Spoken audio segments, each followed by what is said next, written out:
अब तेरा क्या होगा कालिया?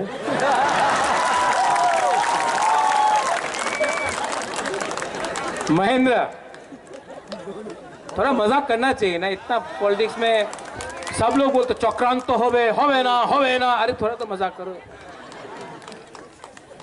हम लोग सब इतना तो सीरियस नहीं हो सकता, आपको प्यार भी करता हूँ, हंसी मजाक भी होना चाहिए, सब लोग नाच रहे भी था।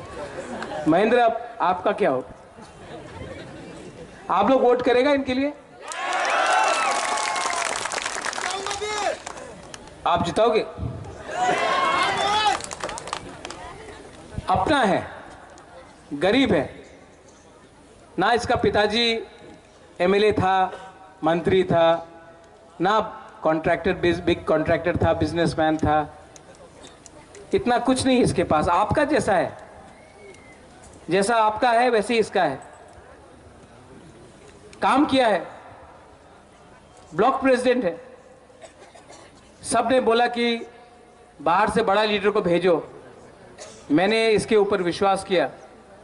गीता ने भी बोला कि महेंद्र को सपोर्ट करो, पठान जो है, जो एमपी से लड़ रहा है, उसने भी बोला महेंद्र को सपोर्ट करो।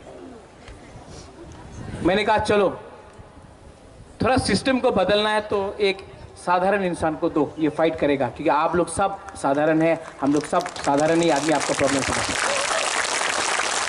महेंद्र अनारस कृष्णपुर से लड़ रहा है, जिताएगा कि जिताएगा नहीं? हमको सुनाई नहीं पड़ रहा है, जिताएगा कि नहीं? और आखिर में आप लोग